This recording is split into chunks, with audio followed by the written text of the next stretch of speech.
História da radiologia intervencionista. Evolução da radiologia intervencionista. A evolução da radiologia intervencionista foi possível por meio de uma interação de progressos que envolveram o engenho de pesquisadores de diversas áreas. Não só no âmbito dos meios de acesso, mas igualmente dos equipamentos radiológicos e dos meios de contraste. É difícil traçar um cronograma sem cometer injustiças e omissões, no entanto, alguns eventos foram determinantes na evolução desta ciência que hoje é capaz de salvar vidas minimizando os riscos de cirurgias convencionais e procedimentos mais invasivos. Nos próximos parágrafos serão descritos fatos e eventos que foram determinantes na evolução desta técnica. Data de longa data a intenção de estudar e intervir nos processos patológicos utilizando como meios de acesso os vasos sanguíneos. A história da medicina remonta em 400 AC. Na Grécia os primeiros experimentos neste sentido, através da injeção de ar e água com tubos de bambu ou metal em aortas de cadáveres, tentando entender o funcionamento das válvulas cardíacas e do fluxo sanguíneo. Entre outros experimentos da história pré-raios-x, podemos citar os experimentos de Stephen Hales que em 1711 utilizou tubos metálicos através da jugular e carótida de cavalos atingindo os ventrículos. Poucas foram as descobertas científicas que tiveram um impacto de tão grande dimensão no público em geral e na comunidade científica, e que foram divulgadas por todo o mundo de modo tão rápido, como a descoberta dos raios-x por Wilhelm Conrad Röntgen em 1895. Quase imediatamente após a sua divulgação, médicos e físicos desenvolveram estudos no sentido de melhorarem os equipamentos de raio-x e seus componentes, que permitissem uma vasta aplicação nos campos do diagnóstico e da terapia. Tal descoberta deu início à observação interna do corpo humano de forma menos invasiva.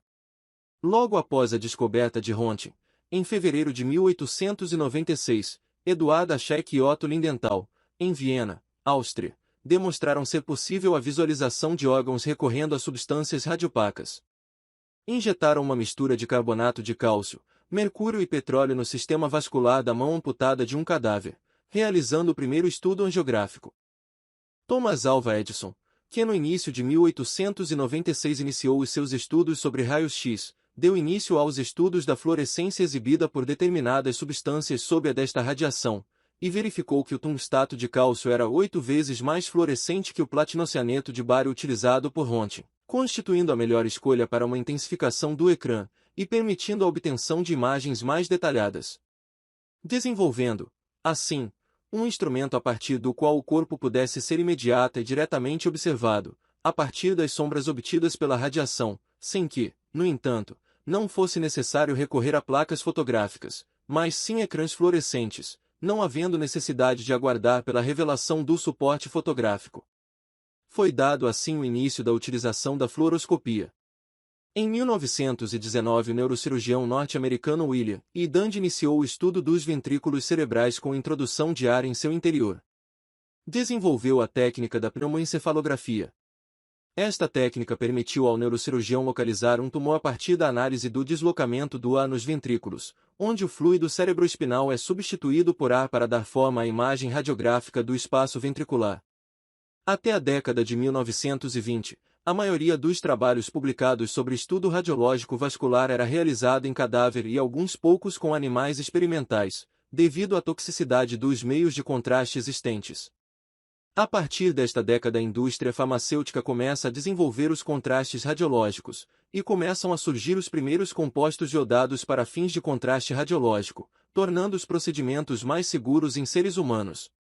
Em 1923 o neurologista francês Jean Atance Cicada, pesquisador da sífilis e sequelas de encefalite letárgica foi quem, pela primeira vez, visualizou o canal raquidiano utilizando o óleo de papoula iodado, conhecido pelo nome comercial de lipiodol. Este meio de contraste acabou por ser abandonado nas arteriografias, por ser hipossolúvel, não permitia imagens homogêneas e, embora fosse menos tóxico do que os iodetos de sódio e potássio, utilizados à época, e provocava fenômenos tromboembólicos. Em 1927 o português Antônio Egas Moniz contribuiu decisivamente para o desenvolvimento da medicina ao conseguir pela primeira vez dar visibilidade às artérias do cérebro, surge a angiografia cerebral, utilizando um composto iodado.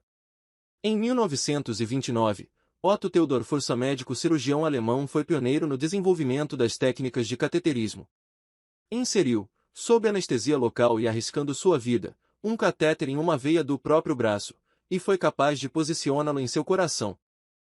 O maior avanço no campo dos acessos vasculares para os estudos arteriais foi obtido em 1953, pelo sueco Sven Ivar Seldinger, que descreveu o uso do catéter para inserir o contraste nos vasos sanguíneos, desenvolvendo assim a angiografia moderna. A técnica permitiu o estudo de toda a aorta e também de ramos que outrora eram inacessíveis pela punção direta. A técnica de acesso transfemoral percutâneo foi o primeiro salto evolutivo na medicina que possibilitou a bifurcação entre os procedimentos cirúrgicos e não cirúrgicos, onde se colocava um instrumento no interior do corpo humano sem precisar fazer uma incisão cirúrgica. Por suas pesquisas, Charles Dotter é tido como o pai da radiologia intervencionista. Em 1955, criou um aparelho eletrônico capaz de realizar exposição em milissegundo para obter imagens mais claras do coração em movimento. Para realizar suas angiografias, utilizava corda de guitarra como fio-guia e dizia que o catéter angiográfico podia ser mais que uma ferramenta diagnóstica, que se usado com imaginação poderia ser um importante instrumento cirúrgico. Em 16 de janeiro de 1964, Dotter realizou o primeiro procedimento de dilatação de uma estenose, localizada da artéria femoral superficial, dando início aos procedimentos de angioplastia. Em 1972 descreveu a embolização arterial seletiva para controlar sangramento gastrointestinal, considerado um avanço na medicina porque se utilizou um instrumento puramente diagnóstico para fazer um tratamento. Posteriormente criou um stent espiral para artérias periféricas, precursor dos stents atuais. Ele também desenvolveu o método de biópsia do fígado através da veia jugular. Em 30 de outubro de 1958, Mason Sones, então chefe da cardiologia pediátrica da Cleveland Clinic Foundation, foi quem pela primeira vez observou que pequenas quantidades de contraste poderia ser injetado de forma segura diretamente nas artérias coronárias, dando início aos estudos por imagens mais precisas das obstruções das artérias coronárias. Em 1973, na Universidade do Arizona, Estados Unidos, surgem os primeiros equipamentos de angiografia por subtração digital, dando início à utilização dos sistemas computacionais nesta área. O dispositivo desenvolvido gerava 30 imagens subtraídas por segundo. O primeiro tratamento por angioplastia coronária bem-sucedido foi realizado pelo alemão Andreas Gruentzig em 1977, utilizando um catéter balão, revolucionando a abordagem das lesões obstrutivas coronarianas. A partir da década de 1980, uma nova era se descortinou.